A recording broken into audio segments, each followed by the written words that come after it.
Hey there, Sherry Rothwell here from nutritionwisdom.ca. So in this quick little video, I wanted to share with you something called gluconeogenesis. It's where when you eat too much protein, it actually gets converted into sugar. Okay, so why is this important? Because sometimes you think you don't eat sugar, and it turns out that you actually have a lot of sugar in your diet because you're eating too much protein. And I'll give you an example of this. So in my experience a few years ago, I would notice that every single time I would eat a chicken breast, I would, after dinner, start to feel kind of weird and shaky. And I would be like, this doesn't make any sense. I'm eating protein. Like, isn't protein supposed to stabilize my blood sugar?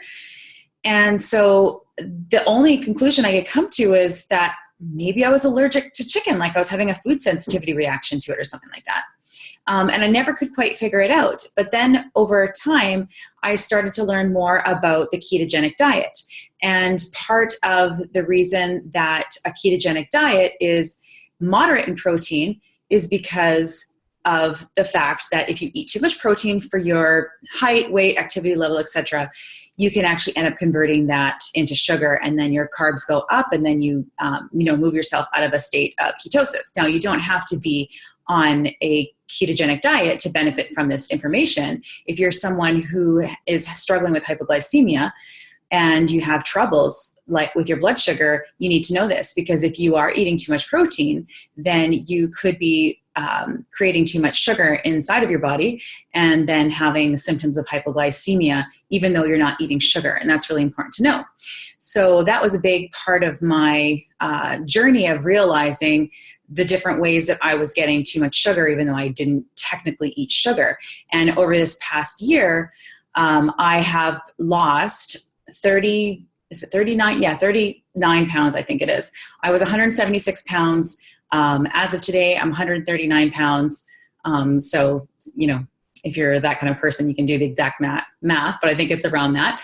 And so I have basically done this by not going on a ketogenic diet, but learning a lot from that diet and applying it in a more practical way where I don't have to count any carbs, any fat grams, any calories, or anything like that, and basically creating a lifestyle in which I am allowing my body to balance my blood sugar and giving me space in the day where I'm not burning sugar all the time, and allowing my body to be able to actually access fat for energy and burn it.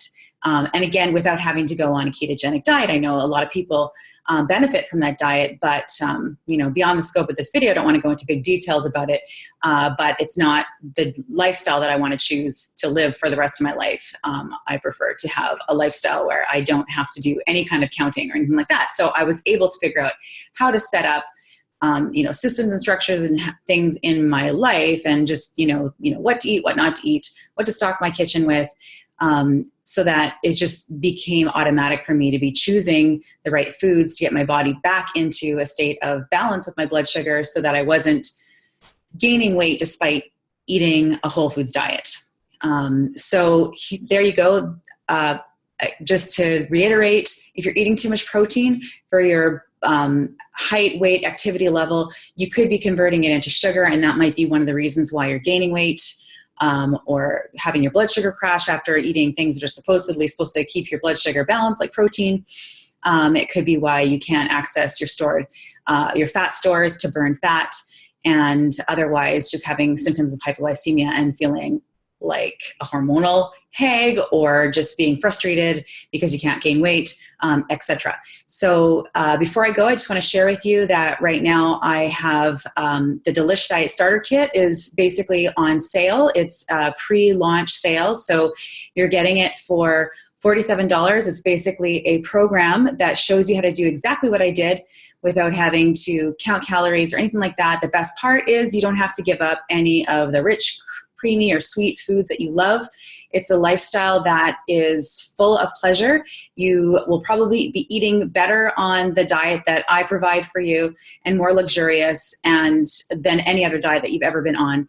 And it's truly a sustainable, a healthy diet. And again, you don't have to do any counting of calories or anything like that. So If you're interested in that, check somewhere around this video. It'll be above, below, I don't know, in the link somewhere where you can learn more about that program and get instant access to it. And I'll show you exactly what I did. And so you can get started on the path with myself and the other people, all the early adopters who've already joined me.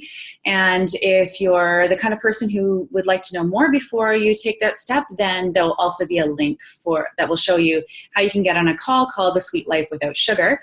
And I will explain to you how this works so that you can understand what I did and why it worked to allow me to lose that much weight in 1 year without depriving myself in any way, shape, or form, and actually eating more luxurious than I've ever eaten before. And I really encourage you to check it out because I would love you to join me on this path. It's, like I said, super delicious food. You can, scroll my Facebook page. You can see the kind of foods I've been eating, and you'll be surprised to discover how yummy they are. And they're all the things that you think you can't eat right now. Believe me, you can eat them. You just have to eat things in the right ratio, and I'll explain more about that in the upcoming call. All right, I look forward to connecting with you soon. And again, Sherry Rothwell, Nutrition Wisdom. Keep it in the kitchen. Bye for now.